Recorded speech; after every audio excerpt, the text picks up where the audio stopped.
Welcome to the session today. Hope you all can hear me. Can you guys confirm once?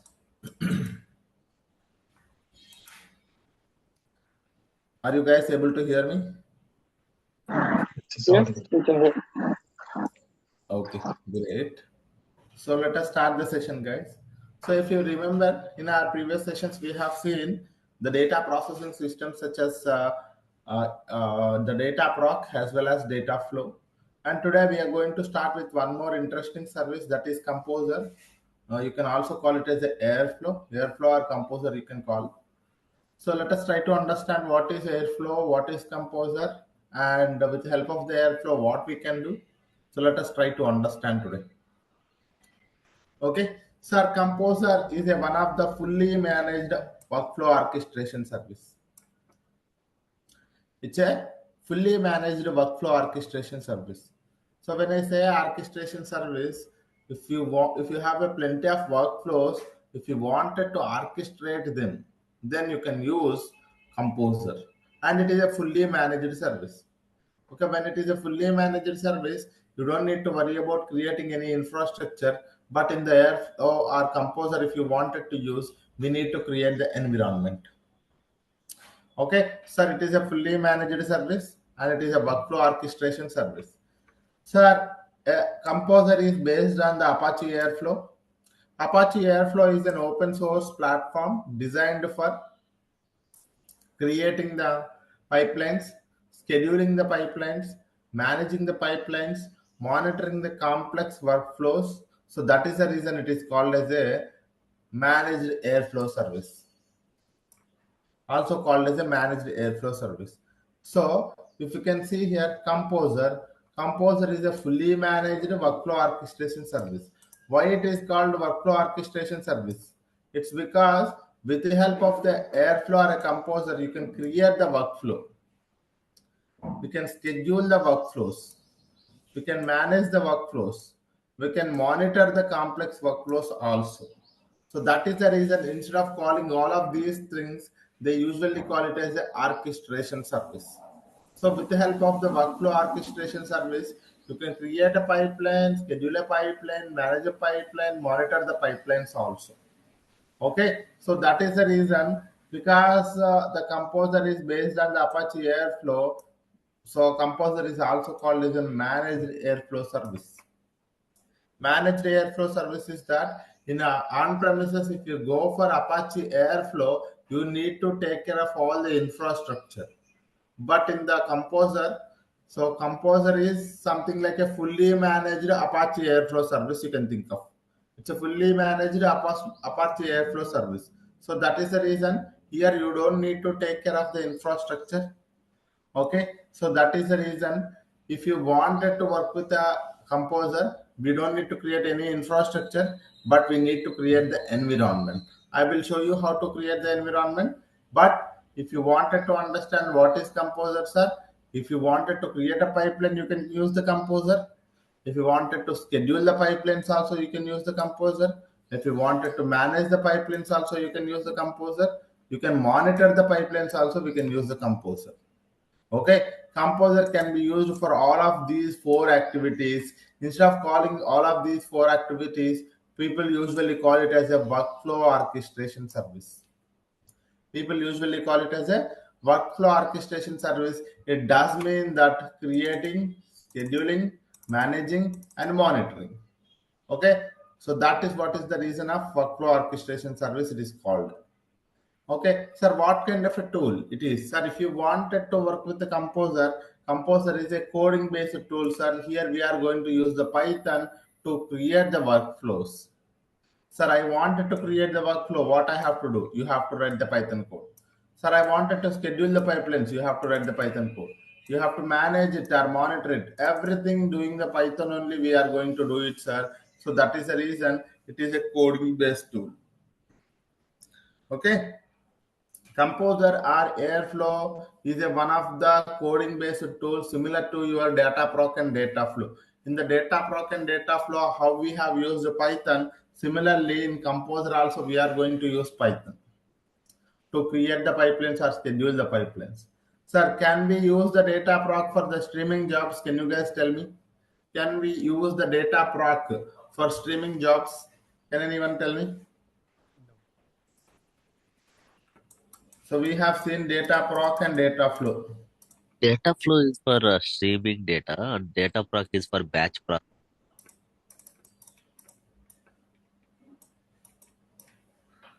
So both data proc and data flow, we can use it for the streaming, guys. First thing. Oh, Okay. Okay. So it's not like data proc does not support the streaming. So no, data proc and data flow both supports the streaming. So in data proc and data flow, we can write both batch data processing. We can also do the streaming data processing as well. But in the Airflow or Composer, we can only write batch data pipelines. We cannot do the streaming. Streaming cannot be done. Okay, here we can only do the batch processing. In the data proc, we are using the Python. In data flow also, we are using the Python. In Airflow also, we can use Python. Because Airflow can only be used Python, we cannot. Because if you wanted to see data proc, you can use Python, Java, R. Here also Python, Java, R. But here Airflow only Python. You cannot use more other than Python. Only Python language you can use it here for creating the pipelines or scheduling the pipelines. Okay. So that is what this means is that here we can only create the batch pipelines. You cannot create the streaming pipelines. No streaming pipeline support for the Airflow. Okay. So that is what. Sir, here usually as per the Airflow terminology, a pipeline is called as a DAG. A workflow is called as a DAG. A workflow, or usually I will write one more point here. Workflow or DAG or pipeline, all these are same only, sir. All these nothing but a series of tasks, right? A pipeline is nothing but a series of tasks connected together. A DAG is nothing but a series of tasks only. A workflow will be having series of tasks. Workflow is nothing but a DAG. DAG is nothing but a pipeline. Pipeline is nothing but a series of tasks, guys. So these are all synonyms you can think of. As per the composer terminology, we call the pipelines as a DAG. As per the composer terminology, we are going to call it as a DAG, guys. We don't call it as a pipeline here. We usually call it as a DAG. A DAG is nothing but a directed acyclic graph. Directed acyclic graph. Okay, so there is a definition for that also. Let me gonna tell you in a bit, but try to look at it here. As per the Airflow terminology, a pipeline or a workflow is called as a DAG. A DAG is nothing but a directed acyclic graph. Okay, so that is how it is.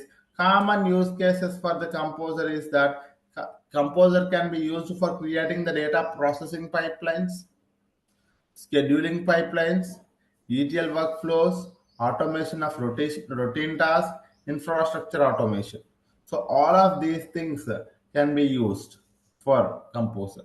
If I wanted to do all of these activities like data processing pipelines, if you wanted to create it, or scheduling pipelines if you wanted to create it, or ETL workflows if you wanted to create it, or if you have some routine task you wanted to automate it, or you have an infrastructure you wanted to automate it. In all of these scenarios, we can use Composer. Okay, so Composer is a workflow orchestration service. It is fully managed.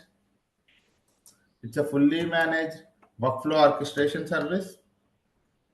It is based on the Apache Airflow. It is an open source platform. So Apache Airflow is an open source platform, sir. Anyone can use the Apache Airflow because Apache Airflow is an open source platform for design for creating, scheduling, managing, and monitoring the workflows. Sorry. Okay. So yeah, Airflow or a Composer is a code basing tool. Here we are going to use the Python. We can only do the batch pipelines. We cannot be able to do the streaming pipelines. As per the Airflow terminology, a workflow or a pipeline is also called as a DAG. So hereafter, we are going to call it as a DAG only instead of a pipeline. A DAG is nothing but a directed acyclic graph. So in a composer, we are going to create the DAGs. Okay, for creating the pipeline. Okay, if you wanted to create a pipeline, you actually create a DAG. Okay, you call it as a create pipeline. Instead of create pipeline, you call it as a create DAG. Scheduling DAGs, managing DAGs, monitoring DAGs. So that's what you do. Okay, and the common use cases are these ones. Okay, the main important thing is that two things I wanted to tell you guys. How to create the composer environment is one thing. I wanted to tell you two things. How to create the composer environment. Composer environment. That is one question. And how to create the DAG is second question. Okay, how to create a DAG. Once created the DAG, how to submit the DAG, how to submit DAG to environment so that your pipeline DAG to environment, whenever you submit it, right, in the environment your DAG is running. So these are the three activities. If you know, so that is where you are going to understand about the composer even more. Okay, so what is composer, sir? We already know that the composer is a workflow orchestration service. With the help of the composer, we can create the DAGs, we can schedule the DAGs, we can monitor the DAGs, we can manage the DAGs. Okay, so it is a coding based tool. Here we are going to use the Python only. Here we can only create the batch pipelines, we cannot create the streaming pipelines. So let me tell you, the very first thing is that how to create the composer environment. Then we will take one of the example to one of the use case or a scenario to how to create the DAG. I will tell you. And after that, we will submit whatever the DAG that we have created to the composer environment, so that the DAG will be running in the composer environment. We will also monitor it. Okay, so these three things we will see it, sir, now. Okay, first thing, I will go to the Google Cloud Platform and I will try to create a DAG.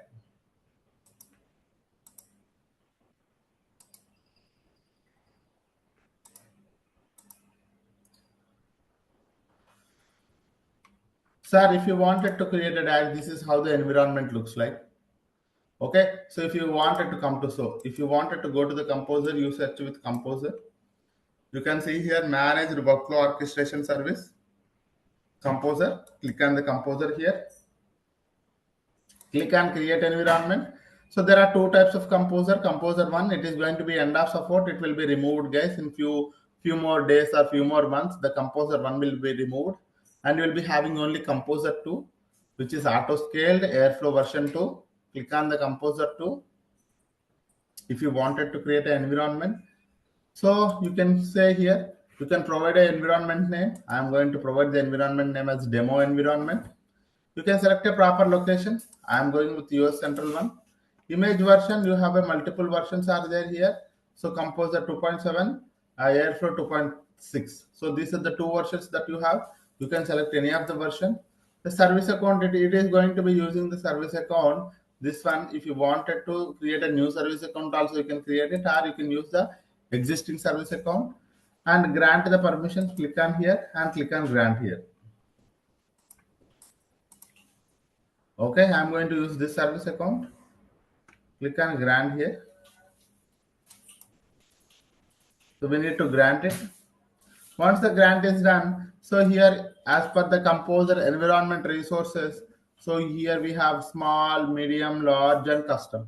So you can select the resources accordingly. So the scheduler, triggerer, web server, and all of these things.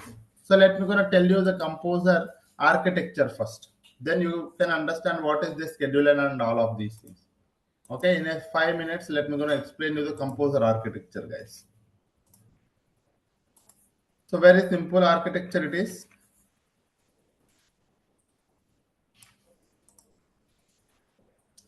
Hope you all can see my screen. So as per the composer architecture, it has total four main components are there, guys. Four or five, I would say. Five main components are there. The very first component is DAG folder. Second one is scheduler. Third one is executor. Fourth one is web server. Fifth one is metadata database. Total five main components are there in the Airflow architecture. One is DAG folder. A DAG folder is something that where we keep the DAGs. A DAG folder is something where we upload the DAGs. DAG is nothing but a pipeline. You create a pipeline code and you upload the pipeline code here. So you as a person using the pipeline, using the Python, you are going to create a DAG, and that DAG you are going to upload it to the DAG folder. What is a DAG folder, sir? A DAG folder is where you are going to upload the DAGs, so that those DAG folders are the ones which is having all the DAGs one by one. And you have a second component, scheduler. The scheduler is always connected to the DAG folder, and it will keep an eye on the DAG folder. It will always scan the DAG folder. So whenever a new DAG come into the picture, scheduler will scan it.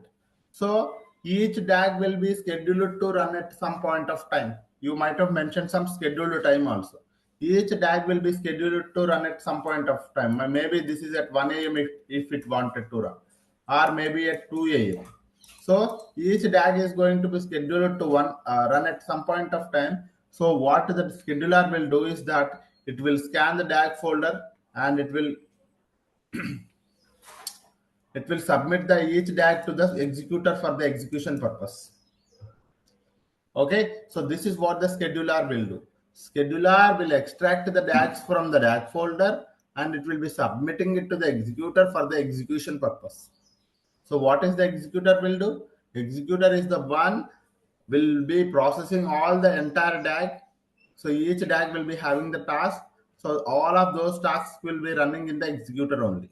So executor is the one where the actual execution is going to be taking place for each DAG. Okay, scheduler will keep the DAGs as per the scheduled time and picking up them and picking up them and submitting it to the executor for the execution purpose. So that is what is the scheduler will do and executor will do. And once the executor is doing some kind of execution process, if you wanted to see some kind of a process, for example, my DAG is having like 4 tasks, 3 tasks, task 1, task 2, task 3. Sir, I wanted to see the status of my each DAG, whether it is successful, the task 1 is failed, why it is failed. All of those details, if you wanted to see the task status and DAG status, if you wanted to see whether it is running or not, whether the each task is running or not, if any of the task is failed, if you wanted to see the status of the task 3 and why it is failed, what is the reason of failing, if you wanted to see all of those details, you can go to the web server. Web server is like a UI tool. It's like a UI. So when you click on the web server, an entire next tab will open. There you will be able to see the status of each DAG. Each DAG will be listed out here, and you will be able to click on each DAG, and you can able to see the status of each task inside that DAG.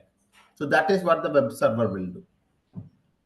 And finally, we have a metadata database. That is our final component. The name itself, it is saying that metadata database. So it is a database storing the activity of scheduler, executor, and web server.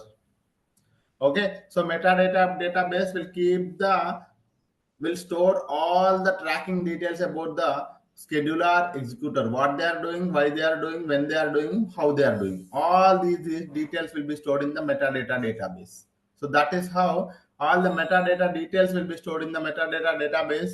For later point of time, if you wanted to see it for the audit purpose, or if you wanted to check the logs, you can able to go to the metadata database and check it.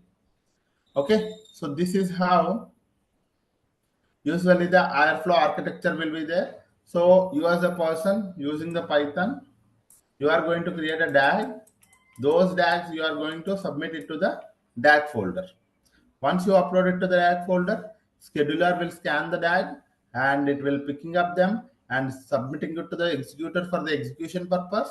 And if you wanted to see the execution status, you can go to the web server for detailed execution status and why it is failed, why it is successful, all of those details here. And metadata database to keep the track of all of these activities, what they are doing, how they are doing, and when they are doing. All of those details will be stored here in the metadata database. So this is how the Airflow architecture will be. Okay, here we have DAG folder, scheduler, executor, web server, and metadata database. Okay, do we have any question here, guys? Do we have any question? So per file we will create separate scheduler, or one scheduler can It's your wish. So support. that's what. So, Mhm. sir, I might ask my dad, sir, I have a very huge number of dads. Dads are there. I wanted to go for the one scheduler today, but no. A later point of time, I see that I wanted to go for two schedulers. You can go for the medium environment or large environment with two. And if you wanted to customize the environment, also you can mention it. 2 or 5 or 10 also you can go for schedulers. So as per your requirement, you can change it. For now, we are going with the one scheduler, one triggerer, and one web server. With this web server, all the time web server will be only one. But the thing is that the configuration you can able to change it. For now, I am going with these things only. Okay, one scheduler will be there, and the executor, nothing but a workers. In the each worker node, you will be having the executors which will be very useful for the execution purpose. And in this small environment, you will be having maximum 1 2 3. That means maximum three worker nodes will be there. As per the requirement, it is going to be using those pool. Okay, so first it will start using the one. If it is not enough, it will assign one more worker, that is two, and maximum it can go for three workers. And the worker configuration is also here. If you wanted to change any of the configuration, you can go to the custom and you can change it. Sir, I want one worker, and the CPU storage I wanted to make it one. This is also one. 2 GB, 1.78. So anything, if you wanted to change it, it's your wish. You can come here and change it. Okay, so that is how it is. So for now, I'm going with these are the predefined environments. This is a custom environment. Okay, once you have provided those environment, you can just click on create. The environment will be created. Okay, so you provide the name, location, the image version, and select the proper service account also.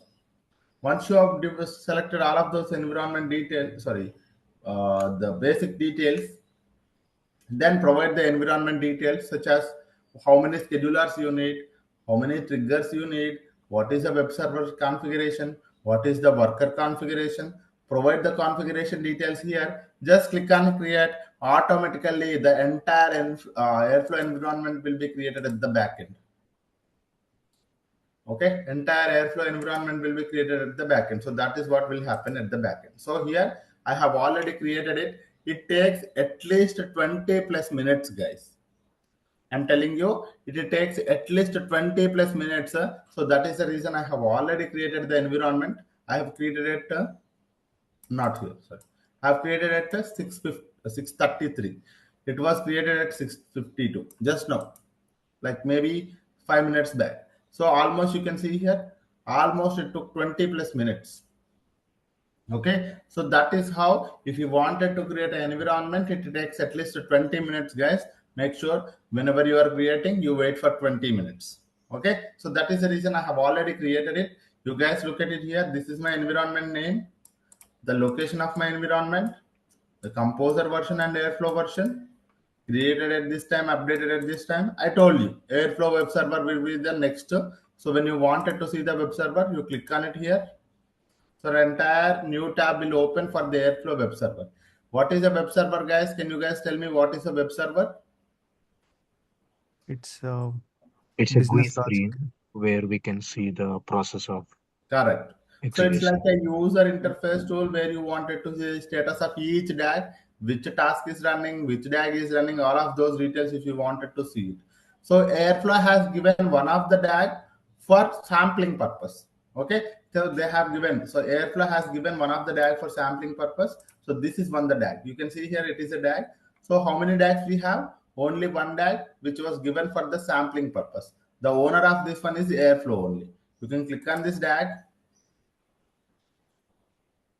So this DAG was scheduled to run at every 10 minutes. So here it is, guys.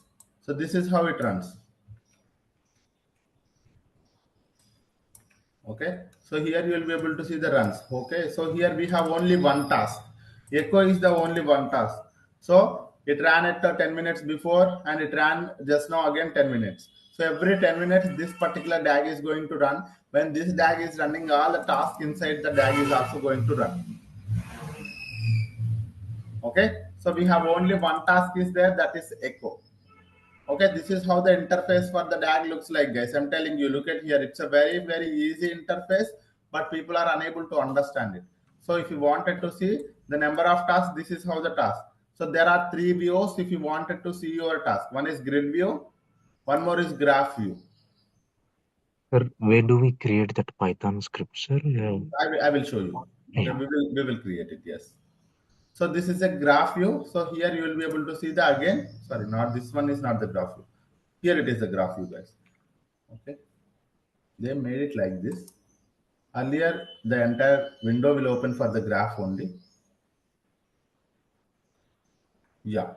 Okay. Anyway, so this is how the graph view looks like, guys. So in the graph, you will be able to see the task. So you have only one task, and it was successful sometime. And one more thing is that you can use calendar view also. So there are 3 views: grid view, graph view, and calendar view.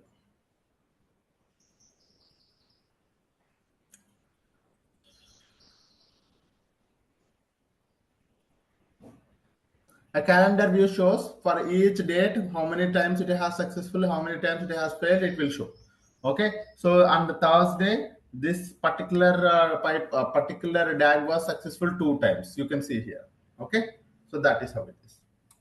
And this is how you have a grid view, graph view, and calendar view. Most of the times we will be using the grid view only. Okay, so you can see here green color coding is there. The color coding descriptions also here. The dark green color means successful here. Hope you can see here. And when it is red color, that means it is failed. Hash color means queued, skipped. All of these details are here. Upper retry, upstream failed. All of these details are here. Whenever you see a different color, that means it was failed, or it was upper retry, or it was skipping, or it was restarting. So all of those details are here. If you wanted to see the color coding, you can able to see it here. Okay, so that is how. For now, it is a dark green color. It got successful both the times. Okay, sir. Now I wanted to see the code for this particular DAG. Sir, this is a DAG from the Airflow. Sir, I wanted to see the DAG of the particular code. Sorry, I wanted to see the code of this particular DAG. So you can click on code here. You have the code option here, right? You can click on this code option here.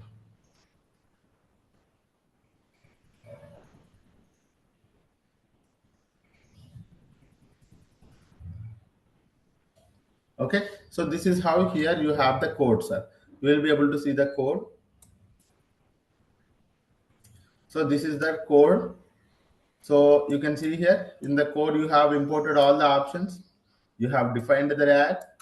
There is only one task is there. I told you, right? So only one task. The task name is echo. You can see here echo. So that is how we will be creating one sample DAG, and you will also be able to see this one. Okay. So this is how a simple DAG looks like, guys.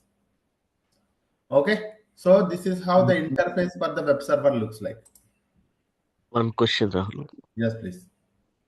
So let's say I have one scheduled job. Okay, I have created that in this DAG. Okay, it comes at every 1 hour. Okay, let's say in case of any failure. Okay, uh, do we have any mechanism to send that alert to that our configured emails Correct. here? Yes. So in the Airflow, you have a Airflow email trigger alert is there. So whenever you wanted to trigger a email, if something is failed, so that is Okay. built into the Airflow already. So you can actually search with email trigger. That is built in. Most of the people will be using. Even when I was working, also I have used that one. So email Okay. trigger in Airflow. So that is one just snippet of the code you can add. So email notification. So you can do the email configuration. So here it is. You just have to mention the backend. So you can use this one so that you can mention the email details and to whom you wanted to send. Just mention it, these details. That's it. Automatically, it will send the email. Okay. So will it? I mean, do we need to give any permission? Let's say this is a separate server, For right? sure. But our Yes. emails are in our Correct. So company when you are LAN working server. with an Outlook or when you are working with all of those things, for sure, whatever the because those are the premium accounts that you guys are using. For Yes. those premium accounts, you need to have a proper access to that. Otherwise, you Okay. cannot be able to send it. You need to properly provide the credentials, admin credentials, and Okay. you need to allow the access. Then only you can able to send the emails. So that is what is something that is very important. But what happens is that, so in the company, Airflow, when you are using, that means you have Google Cloud account. That Google Yes. Cloud account you are using, that means it is a already created with all the configuration with the Outlook. You, Okay. that's nothing but an email account. So Mm. if you are using the same email, you will be able to get the alert to you only. By default, to you will get it. Okay. But if Yeah. you wanted to send it to some people, in that case, you need to create a list of those people and create that as a template, and then you can send it to those people as well. Okay. Okay. Thank you. So that is possible, yes. And Sir, this is one yeah. couple of questions, sir. So we have a composer data flow, right? So if I create a task in data flow, can I use the same task in the composer to schedule it? Of course, that's what I'm going to tell. Yes. Okay. So what happens here, that the use cases, let us try to understand. So the use cases is that, sir. Sir, using the Airflow or Composer, whatever it is. Sir, I'm calling Airflow or Composer, both are same. Sometimes I call it as Airflow or Composer. Both are same, okay? So using the Composer or Airflow, you can create the pipelines. First thing. Sir, I have a pipelines. I wanted to create a pipelines. Nothing but data processing pipelines. I wanted to create it. Can I create it, sir? Yes, you can do that. Okay. The next thing is that, sir, I have a Airflow as a scheduler here now. So here Airflow as a creator. Now Airflow as a scheduler. Sir, I have a data proc jobs. Sir, I have a data flow jobs. So can I schedule them? Yes, you can schedule it, because data proc jobs and data flow jobs we have manually submitted. Using the scheduler, you can schedule it to run these jobs at some point of time, maybe at 7 a.m. every day. Okay, so that these jobs are going to be running at 7 a.m. every day. Okay, you can schedule these jobs, all of these jobs, airflow jobs, data flow jobs, not only these things. If you have some Python notebook, sir, I have a Python file. If you wanted to schedule it also, you can schedule it. So anything can be scheduled with the help of the Airflow. Okay, for scheduling everything, you need to find the operator. Okay, for scheduling or working with those different services, integrating with the different services, we need to find the operator. Operator is the one which defines the task, what we are doing here. Okay, so that is how I will tell you. Don't worry about that as well. And similarly, creator and scheduler, and whatever you are doing, you can monitor in the web server. So whatever you are doing, sir, I am doing all of these tasks. You can monitor in the Airflow web server whether they are running it properly or not. If it is failed, what is the error? Okay, if it is error, you will be able to find. Again, you go to your Python code. You again fix the code and you again submit it. Again, it is going to be running. Okay, so this is how Airflow as a creator. Airflow as a creator, you can create its own data processing pipelines. Airflow as a scheduler. So someone has, I mean, some data processing system I'm using, and there I wanted to run the pipelines. If you wanted to run it a scheduled fashion, you can do that as a Airflow as a scheduler. So data flow jobs or data prompt jobs or a Python jobs, if you wanted to run, you can use the Airflow as a scheduler. Again, for those things, whatever you wanted to do, for every task, there will be a operator, guys. We need to find the operator for that. I will show you. And if you wanted to monitor all of these activities, Airflow as a monitor, you can use the web server UI to see the errors or if it is running properly or not, and all of those things you can able to see it here. Okay, so this is how Airflow works. Is it clear, guys?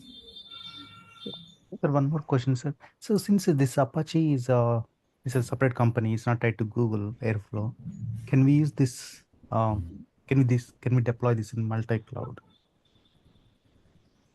You can deploy it, of course. You can do that. So it's already available. Right? It's already available in the AWS also. Yeah. Managed Airflow service. They call it as a managed Airflow, MEAW. Managed workflow service or MWS or MEAW. I'm not sure. Managed Airflow service. I think MEAS. So that is called as AWS. In AWS, they call it as a MEAS, Managed Airflow Service, I believe. Okay, so you can go there. Okay, that's already available in the multiple clouds. The Airflow is already available in the multiple. If something was outsourced and it is commonly used by plenty of the people, all of these cloud platforms, it's directly use the source code and they deploy it on their own cloud, and that is they mention it as a fully managed. So that's how the Airflow is available now. Okay. Okay. Thank you, sir. So Now, sir, I this wanted to create a code. Sorry. will be charged for this Airflow service also, right? For whatever the service you are using, it's not free. Okay, so every service will have some. Every service, whatever you are doing. So Airflow is of open source. That's a framework is of open sourced. But the thing is that for your environment, you might have given the cluster details. This is a scheduler details. This is my worker details. So whatever the configuration or resources that you are using, those resources are costly. You have to pay the money for that. Okay.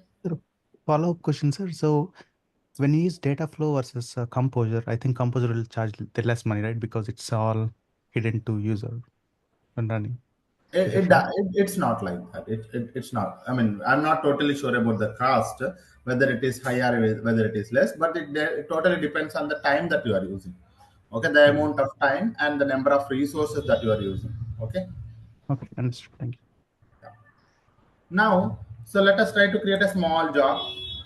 Okay, so I'm going to so that you guys can see it out. So now I will be locally creating my Python job. So nothing but it's a Python code tool, right? 1 minute, guys.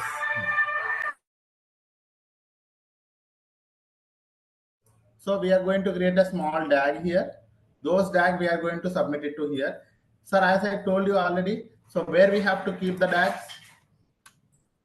Where we have to keep the DAGs, guys? We have to keep the DAGs in the DAG folder. You can see here we have also the DAG folder is also available. So DAG folder, if you right click on it and open it here, so this is where you have to keep the DAGs so that those DAGs will be scanned and shown up. It will be show up here. Okay. So whatever the DAG you are seeing, that means it is there in the DAG folder only. So when I open the DAG folder, it is already available here. So DAG folder is nothing but one of the Python file, right? So I am going to create one of the Python file and I upload it here so that the scheduler will scan it. And if it is valid DAG, it is going to be showing up here so that you can able to run it manually. Okay. So let us try to create that one of the DAG. Simple DAG, let us try to create it. So for creating it, I am going to the local machine, click on file, click on new file. I wanted to create it as a dag1.py. I wanted to just create it as, just wanted to give a proper name, dag1.py. Okay. So now I'm going to mention it on the desktop, click on create file. So this is how it is, guys. So any DAG, if you wanted to create it, there are 4 steps. One is import modules. Second step is define the DAG. Third step is define the task. Fourth step is define the dependency. Okay, so these are the 4 steps will be there whenever you wanted to create a DAG, guys. So let me gonna tell you, let us try to create a DAG. So first thing, whenever you wanted to create a DAG, these are the 4 steps that we need to follow. These things are not opening, I don't know why. Okay, 1 minute, guys.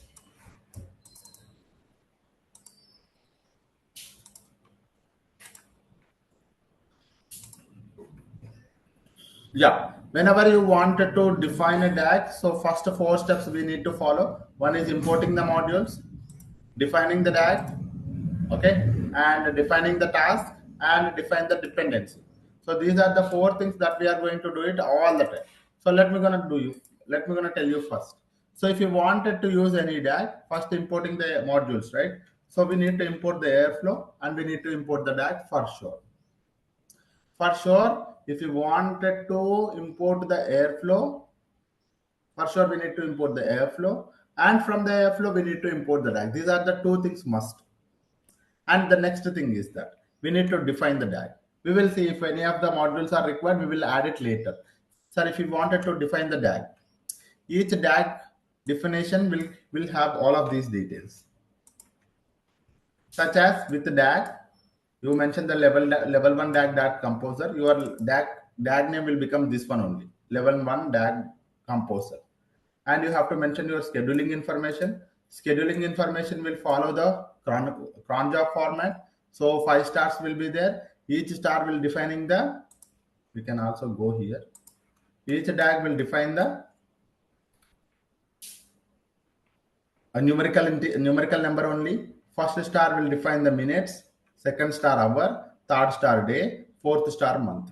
So 5 stars will be there. If you wanted to provide the scheduling information, we have to follow this DAG. So if I wanted to run at 5:30 every day, so you can mention here 5:30. So 30 means minutes, 5 means hours.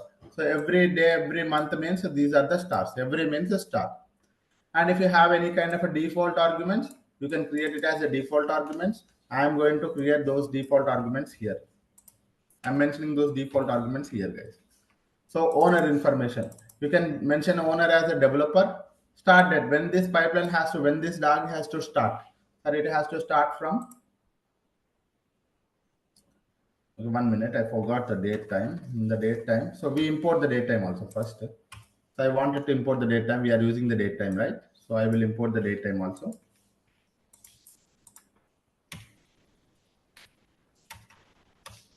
Date time. So it will be having year, month, day. So we have to mention the year, guys. 2024. Month is 4.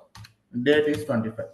So this is how the start. It is starting from today. Retry. If it is failed, you wanted to retry it or not. One time I wanted to retry, you will mention. So when it is wanted to retry, after 5 minutes I wanted to retry, or after 2 minutes you wanted to retry. You can mention these details. Okay. So while you are defining the DAG, you mention the DAG ID. This is your DAG ID. This is your scheduling information, and this is your owner details, start date, retry information, and retry delay. Okay, so this is what you can mention all of these details. So this is how the DAG will be defined, guys. Once the DAG is defined, so you can see here, guys, it has to be started from here as per the syntax. Here also you need to start it from here. Okay, I'm going to start it from here. Okay, now what I wanted to do, sir, I wanted to move the job. Sorry, I wanted to load the job from the GCS to the BigQuery. I have a CSV file. I wanted to move the data from the CSV file to the BigQuery. So that is what is my task. The task is that I have only one task now. Task 1, I am going to create it. The task 1, I wanted to move the data from the GCS to the BigQuery. So this is for this one, we need to find the operator. For every task which we wanted to do it, we need to create the operator. So let me going to show you how to create the, we don't need to create the operator. We need to find the operator. 1 minute, guys, please. Fine. Listen.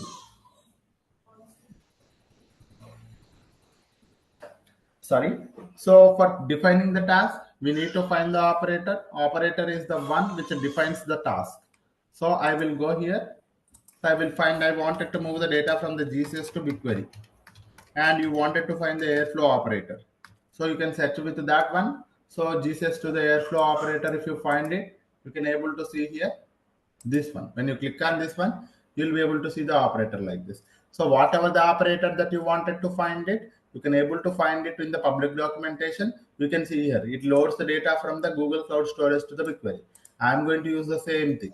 So you'll be have here for more information of how to use this operator. Take a look at the guide. So I'm going to right click on it, open in the new tab, and it is already there. I'm going to copy this entire thing. See here, load CSV, GCS to BigQuery operator, task ID we have to mention, bucket, what is the bucket details, object details, destination, schema, right disposition. So I'm going to copy this entire thing. I'm going to put it in my notes. Okay. So this is how the syntax is not perfect as per the syntax. Oh yeah, this is how the syntax will be. Look at here, guys. So load CSV, I am going to use the GCS to BigQuery operator. If you are using some operator, you need to import it. So I'm going to import it here. Look at here. GCS to BigQuery operator, I'm copying it. I'm going to paste it here. Okay, so this is how you need to import the operator first. And now you are using the operator, the task ID. You wanted to move the data from the GCS to BigQuery example. Task ID, you can say task 1. task 1. And bucket name. So where is your file? Sir, my file is there in the Google Cloud Storage. We will take any of the file. Okay, so we will take any of the file. So I'll go to the one of the bucket. So let me take employee.txt. So let me take this one, sir. That is employee.csv. I need the employee.csv. Let me 1 minute, guys. Let me upload it one of the file here.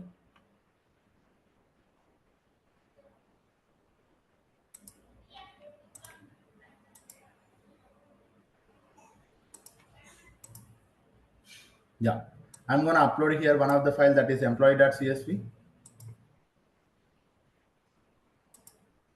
So here you can see here, guys, we have a one of the file that is employee.csv. So you can copy this path. So what is the bucket details? So you don't need to copy it. You can copy the bucket name and you can go to your code and just mention your bucket name and just mention your file name also. My file name is employee.csv, right? You can mention employee.csv. That's it. So you need to mention the file name. This is your file name. You can copy or you can paste it here directly like this. Okay, so that particular source file is there in this particular bucket and the file name of that particular source object is this one. And where do you want it to send it to? So these are the two variables. Let us try to create it. So I wanted to mention one variable, that is dataset name and table name. You wanted to load it to the BigQuery, right? So I wanted to mention the dataset name. Let me go to the BigQuery also.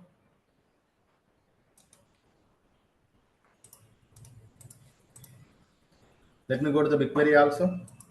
I wanted to know the dataset name and table name. So I wanted to move it to this inside dataset. The dataset name is this one. Copy this one, come here and paste here the dataset name. And table name, your wish, right? So the table name I wanted to it as employee table. The table name I have mentioned it as the employee table. So here we have a destination dataset and table. You can mention here these details, dataset name and table name. The schema for that one. So you have to follow the proper schema. Let me open this file. So this is the file, guys. So employee ID is there, first name, last name, email, department ID, salary, joining date. All of these columns are there. We need to create a schema like this only. So as per this one, so name is equal to employee, first column name, that is employee ID, second column name, first name, third column name, last name. So such that we have to create the schema, guys. So I have already created the schema. Let me gonna upload it here. The schema creation is very easy. Let me gonna show you now. So this is how it is, guys. So as per your this one, you can see here we have a employee ID, first name, last name, email, department, salary, and joining date. So all of these details are here. And as per that, you need to provide the data type and mode also. Data type I have mentioned all as string only, and mode is also I have mentioned all are nullable. So this is how we need to create the task, guys. This is how we need to create the task. A task is load CSV. If you wanted to give some more name also, task 1. So that is also fine. So the operator it is, this operator is the defines this all of these tasks. And for this operator, we need to provide all of these parameters. One by one, we have to provide it. Task ID, bucket name, source object name, project details and dataset tables, and schema fields, and right disposition. Once you have mentioned it, so that if you have only one task, you can mention the task dependency or not, it's your wish. But when you have a one more task also, you need to use the bit shift operator, and you have to use the task 2 like this. Because once task 1 is completed, then the task 2 will start. That is what it does mean. Okay, so now we have only one task. I am going to leave it like this. Okay, so this is how you have to create the code, guys. This is how you have to create the code. Okay, sir, if assume that I have a one more file also, task 2. I have a one more file. Similarly, I have a one more file that is department.csv. Assume that. Sir, I have a one more file is also there in that particular bucket.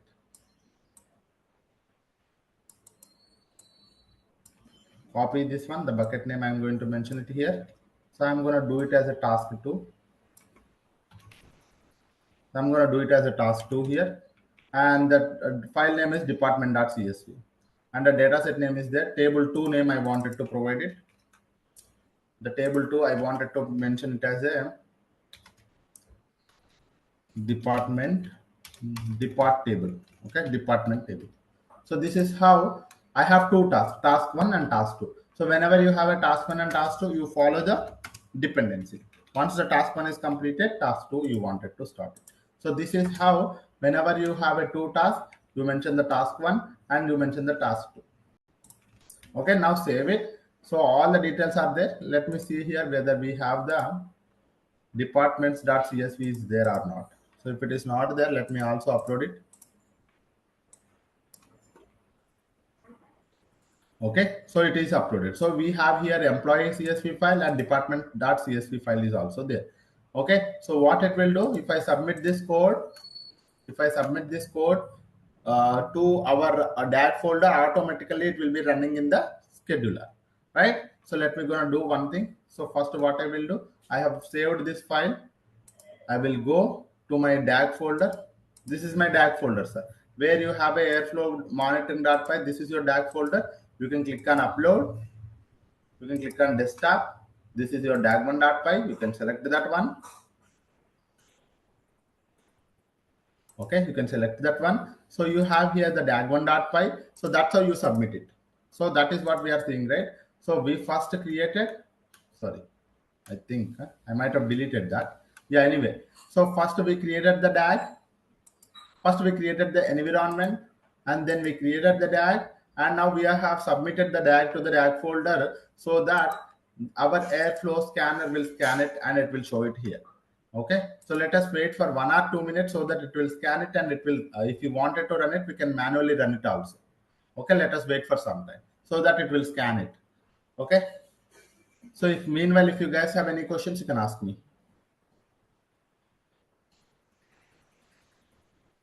So when the new DAG file is created, that Airflow will automatically answer Scan that it. and everything. Correct. It will automatically scan it. Whatever there that is there in the DAG folder, it will be scanning it and it will showing up here. Okay.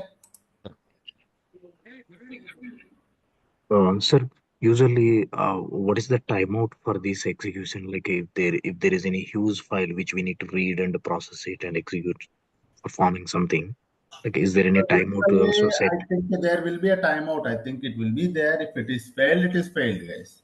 So it doesn't wait for anything. So if it is failed, it's failed. The DAG failed. If for example you have a DAG, so this is the DAG that we have created. Even task 1 or task 2, anything is failed, it's failed. That's it. There's no timeout. Okay, it's failed. It's failed. You can run it one more time. And the next second itself, you can run it one more time. But when you mention retry, so that means we have mentioned here the retry. So retry once, and when we are retrying it, after 5 minutes, we are retrying it. So it's your wish whether you wanted to retry it after 2 minutes, 3 minutes, or 4 minutes. Also, you can mention that. So this is how the retry works. But once it is failed, you can run it all. So, sir, it depends on hardware also, means in our laptop or any hardware? No, nothing is required. So automatically it is using the resources to compute your DAG. So it does not use any of our laptop resources. It is the Airflow is a managed service. So you can see here Airflow will be using the resources of that particular environment that we have created. This environment with resources will be used. If you wanted to just create the code, you can create your code in any of the notepad or editor or anywhere. Okay. Yeah. Look at here, guys. The DAG is scanned. See here, it is not transact so far. Click on your DAG. How many tasks we have? One task. Only one? Can you guys tell me how many tasks we have? Task 1, task 2. Two. Two tasks are there, right? Now you are going to see it here. Task 1 and task 2. Sir, you wanted to see your code, you can go to the code and you'll be able to see the code also here. Okay, here you will be able to see your code. Okay, so a systematic code that you have written, it will be shown up here as well. And now I wanted to run this task, but this task is going to run at tomorrow at 5:30, sir. Today's 5:30 is done already. Tomorrow it is going to be run at 5:30. Okay, but if you don't want it to wait until that time, if you wanted to run it manually, you can run it also. That's also fine. So if you wanted to run it manually, You can run it also. You can click on this play button. So if you click on this play button, trigger DAG, so it will be running manually now. You can see here, first it is queued. Okay, so you can see here the color coding. And then it is going to be running in next second. Starts running. Okay. So here one task is done successfully. And next task is running. Light green color. It will become the dark green color. That means it will also be successfully run. Let us wait for some time. So both are successful. If you wanted to see the tables in the BigQuery dataset, you can come here and refresh it so that you will be able to see employee table and department table. Both are created. Okay, so this is how the DAG will answer. Okay, so this is how, if you wanted to, with the help of the DAG, with the help of the Airflow, if you wanted to create any DAG, you can able to do that. Even the data proc jobs also, data flow jobs also, you can able to do that. Okay, yeah. Any questions, guys? This Airflow is nothing but cron job concept in the Linux, right? Like it automatically schedules and maintains that. We are using the cron job format over here. Okay. Scheduling part. Only for scheduling, we are using the cron job format. Okay, but all other framework is a Airflow framework. Okay, yeah. Sir, before submitting into the pipeline, can I validate this code in the Visual Studio Code, whether syntactically or? If you wanted to, you mean to say you wanted to check This it code. whether this Yeah, code is this running or code. not. Yeah. Usually, we have in development, right? YAML script we can able to validate if No, any you comma can is missing. export. See, for example, you can If import any, the, you can install the Airflow here. Pip install Airflow, you can do that, and you can write your code, and you can run it manually, one by one, cell by cell. You can run it, and then you can go for the production. Okay, so that is possible. It's a Python code. You can install the Airflow. You can once installed, you can import all of these things. You can run it one by one. Okay, it will run. You're getting my point, right? yeah, separate editor kind of you're telling. You can make it as a notebook and you can make it as a cell by cell. First install the Airflow, that is the important. Once you install the Airflow, this entire code, even you run single time also, it will run. Okay. Line by line in Python, it will take more time, right, to validate. Is there any other way?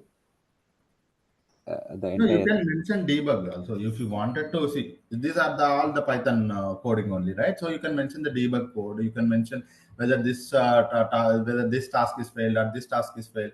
So you can mention your debug code and whether it is running, how much time it is taking. All of those things you can mention it and you can debug it. It's all Python. Okay, yeah. Sir, we need to debug as a separate code, and then only we need to import into the No, not cloud, like right? that. How this development will work, like usually in real time. Usually also this is the same thing, guys. So usually they will write the code. Okay, they will write the code, and once they have written the code, they will test it manually in the notebook. And once they have tested manually in the notebook, so how we have created the data flow and data proc job, if you remember, guys, data proc job. How I have told you. Similarly, they will write it in the notebook, and they will write it, and they will submit it to the Airflow. So wherever you go, right? So if you wanted to create a Python job, what do you do, sir? You wanted to write a Python code. You will write one line and you test it, and you go for the next line, you test it, and you go for the third line. That's what you will write. Here also you can do that. You don't need to do it one by one, sir. I don't wanted to test it, but I am a very good at coding. You write your entire code and submit it. If it is failed, the DAG will fail already. So even though you have any error in this particular DAG, it will not run for sure. First thing is that it will not import it to the scanner will not be able to scan it also. Okay, the scheduler will not be able to scan it if you have any error. First thing, and in task wise, if you have any error, the task will fail, and the task will tell you what is your problem with the DAG, and at that particular time, it will also tell you which line it is having the error. You can come to that particular line. So if it is having error here, 36 line, it is having an error. You come to here and you fix it again. You upload it. So that is what you do. Okay. So anything is fine. Okay, it's all Python only, right? So however you wanted to write it, however you wanted to debug it or test it or run it or test cases, everything can be done. Yeah. Sir, sir, one last question. In the Yes. organization, who performs all these tasks, like Google, like a developer or Google data engineer? What do we No, call? data engineer only. It's data engineer. Okay. Yes. Okay. Thank you, sir. Yes. So all of these tasks will be done by the data engineer only. Yes. So is there any like a additional steps we need to create when we create pipeline, right? Generally like a vulnerability and then scanning, like steps will be there, right, to execute like this. Is there any steps is there for this? No, not like that. For the environment, it's already whatever the environment that you are creating, it's a managed environment. You don't get that much of flexibility here. Yeah, Okay. but So when what you are saying is that vulnerability, all of those things are like when you are deploying your own containers, when you're writing your own code, your own virtual machines, right? So that way you will think about whether that is safe or not. But in this case, it's already managed. That flexibility you do not have it here. Yeah. yeah, I mean the stages like a vulnerability stage, The code quality, sonar cube, like that Those stages. things will be taken care. Those things will be. See, this is not about the airflow, right? The code scanning, all of those, it will not come from the airflow. Okay, sir, I have a CI/CD. In my CI, I am going to integrate the task, and while I'm integrate the code. While I'm integrating, I wanted to have some test cases. I wanted to check the whether the code is properly valid, syntactically correct or not, or it is having a bugs in the code. And if you want it, so those things are comes under your CI/CD, guys. Okay, it doesn't worry about the airflow. So plainly, airflow will submit and run it. Before airflow, you wanted to test your code. You wanted to test whether it is perfectly following the regulations or not. So those are comes under the CI and CD. Before CI, sorry, while you are doing the CI, you wanted to run some test cases. You do that. You write your code in the test cases, you run it, and everything will be run. While your deployment, your code will be this particular code will be deployed to your Cloudflow, Airflow. Okay, so that is how the Airflow will work. Okay, it does not worry about the airflow. You don't need to worry about the airflow for test cases, vulnerability, all of those things. You do it in the your CI/CD, so continuous integration, continuous deployment. That's where your things will come into the picture. Let's not combine both of them. Okay. And then in that case, the airflow cannot be used for this Google Kubernetes engine, right? So it will be deployed on Kubernetes engine only. It is deployed on Kubernetes engine only. Actually, it is deployed on. See, so that's what I'm telling you, guys. See, if you wanted to manually deploy it, you can do it. Why it's already open source? You can deploy it manually. Why you have to come to the managed service? Okay, internally, what it will do is that it will deploy on Kubernetes only for sure. But when you are using the Airflow, when you are creating an environment, it deploys in the internally there only. No, no, no, sir. I will make sure my own environment. I will try to deploy it. It's your wish because it's an open source. Okay. But we never used it, right? Whenever we created Composer, this GK internally it will taken care this parts and all. So I'm telling you guys, so when you are working in the manager service, you don't worry about it, how you are creating and what you are creating. You provide the configuration, internally it creates it. Okay, so that is what you call it as a managed services or a fully managed or serverless. So that's how the serverless systems like that's where you are going to get a less flexibility when it comes to the infrastructure details. Okay, so that is the reason you are not going to see it. Okay, actually when you are actually doing this environment we are creating, you go and check it out in the airflow. For example, if I go and check it out in the Kubernetes, you will be able to have that particular environment created for the Kubernetes cluster. Okay, so that is what it will do. Okay, so if you don't want it to manage it, you don't want the managed environment, you go for the your own one environment. Okay, yeah. Any other questions, anyone? So these are the resources that is creating, right? So you can see here the cluster is created.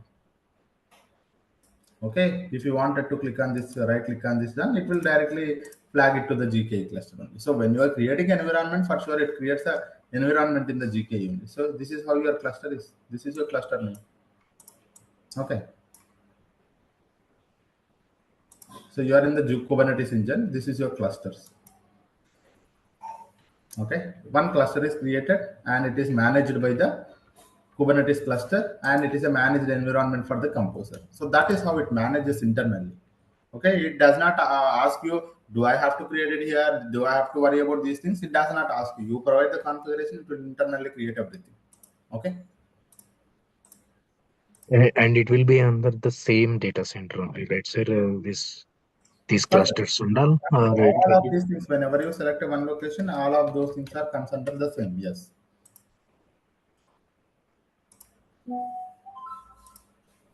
This will be all infrastructure will be created when I am creating composer and Environment. selecting the region, right? That Asia something.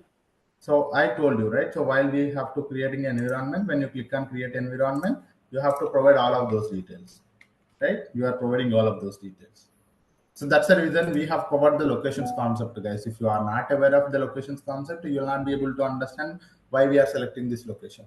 Okay. So you go to the GCP locations concept, which I have told you, you will understand more why we have selected the location. What is meant by when we select the location, what happens internally when we select a location, this location. Okay. Yeah. So you provide the configuration here, everything. So this will be creating a Kubernetes cluster. So if you wanted to see, I think in the advanced also, not sure, it is not showing, but once your cluster is created, it is creating the cluster in the Kubernetes only. Okay. Okay. Thank you, sir. Okay. Okay, guys. Thank you all. Have a great day, and we'll meet tomorrow. Thank you. Bye-bye. Thank you all. Bye-bye. And don't forget to delete your cluster because it's a very costly, because Kubernetes clusters are very costly. So try to delete it so that when you are deleting it internally, it deletes the Kubernetes cluster also.